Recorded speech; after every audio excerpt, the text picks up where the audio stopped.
这是同城的粉丝送过来的小牛电池，60伏26安的。那么这个电池粉丝呢，他说是进水，然后呢现在是闪灯，不能充电。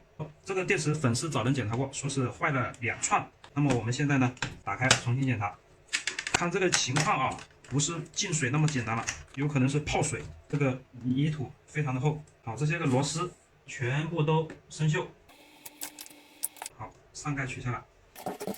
啊，底下有很明显的进水痕迹了，跟我们上次修的那个差不多情况。这个就是进水标签，进水之后呢，它就会变红；不进水的时候，它是白色的，袋子都还是湿的。这个是底部的情况，包括保护板底下擦角都有进水痕迹。这个排线我们把它拔出来，万用表打到直流档位，第一组3.96，好，第二组3.98正常，第三组3.98正常，3.96正常。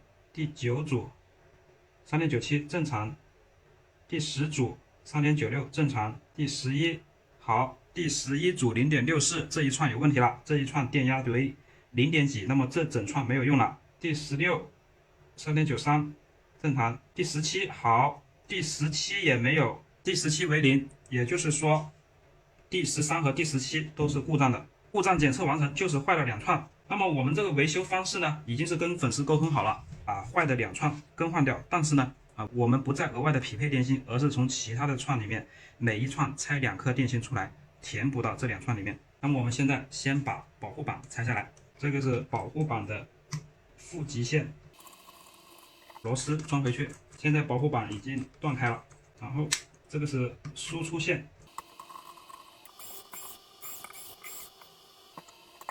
好，保护板已经取下来，我们看看板的背面，都是涂有三防漆的，就是我们这样对着看，好像闪油光，因为它涂了三防漆，它是可以起到一定的防水作用的。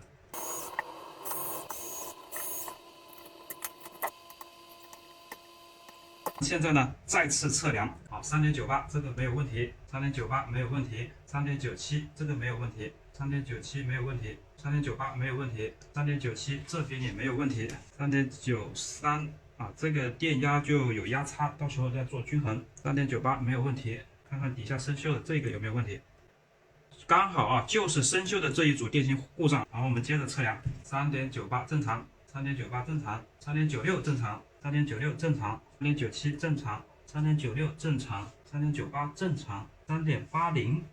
那么这一组只有3.80，少了0.1。哎，奇怪啊，刚才我们通过串接线是查到了有2组没有电压的，那么现在呢，只测到1组，再重新测量一下。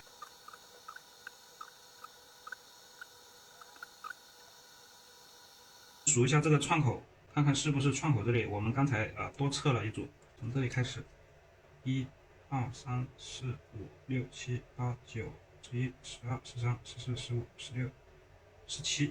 那么刚才我们测串口的时候测到18串，因为它的正极呢是有2根线出来的，这个位置2根线出来，其实我们只要1根啊，因为有1根线是给保护板供电的。那么我们的这个实际上是坏了1串，就是生锈最严重的这一串。但是呢，这一串它的电压偏低，好，看着也没什么问题啊，到时候补一下电。那么我们这个维修呢，还是一样，把坏的最严重的这一串肯定是不能要了，这个10颗电芯全部拆下来，然后我们从其他串每一串拆1颗出来补到这里来，我们就用这个方法来维修。这样子维修，第一个就是节省材料费，第二一个呢，它是用自身的电芯来补自身的电芯，就不存在匹不匹配的问题了。好的，朋友们，我们的电芯呢拆完了。我们试试每一串拆了1颗出来，到时候就是填到这个里面来。这个位置多拆了4颗，是因为我们在拆除的时候发现这个地方呢是湿润的，有油，感觉就是滑滑的，担心呢它漏液，所以就把这里又掏出来查看了一下，就是这几颗电芯。那么这几颗电芯呢，它其实它是好的，就是拆出来之后发现它没有问题。然后呢，还发现一个有问题的电芯，就是这一颗呢，它这一颗是爆的，它已经是破皮了。就是干皮破了啊，不是外面的这个皮，是干壳破了。这个对焦不好对，对焦看一下看到了。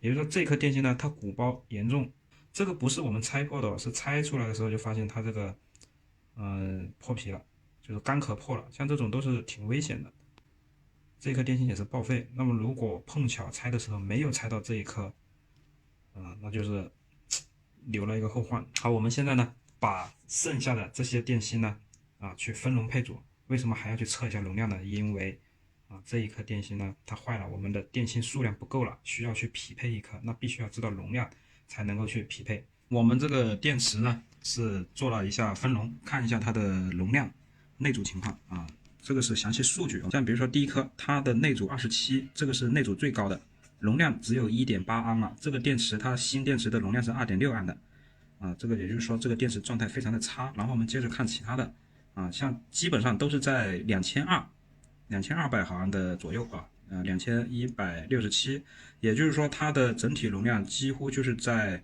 20安左右，原本是26安，现在是20安。然后我们现在给它降一颗电芯使用，它的容量是在18安的样子像这种都要换掉，包括这种1700的都要换掉。这个就是我们这个电池的一个情况。然后呢，这个电池它已经有530次的循环了作为一个已经循环530次的电芯来说，有这个容量我觉得也差不多了，因为它是19年的电池，到现在有5年了，5年时间530次循环差不多。好的朋友们，所有的电芯呢都已经安装完成，排线也接回来了，现在开始组装。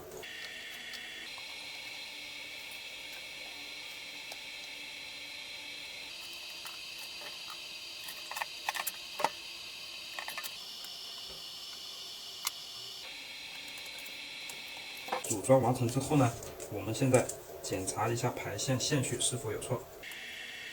所有的灯都亮，那么我们的排线线序没有问题。我们现在需要做一个均衡。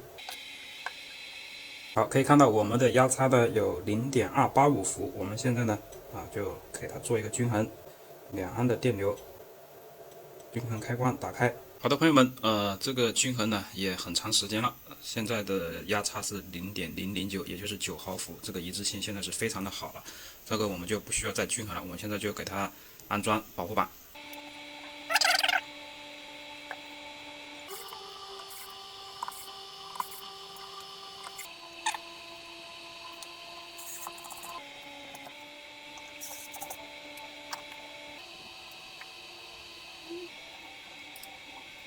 按下电量指示灯有显示，但是它在闪灯，一格电闪灯 66.3 伏，测试充电。好，有反应，可以充电。好，充电的时候我们的这个灯也会点亮，闪灯，因为它现在是电量很低。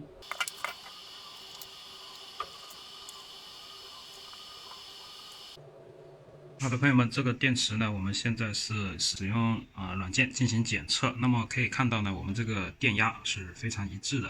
然后呢，我们的电量是12%，因为现在确实是没有充满电循环次数大拇指这里530次，那么这个电池呢是没有问题的。我们现在就把它装回去就完成了。那么封装的过程呢就不再拍摄了。好，感谢大家的观看，感谢粉丝的支持。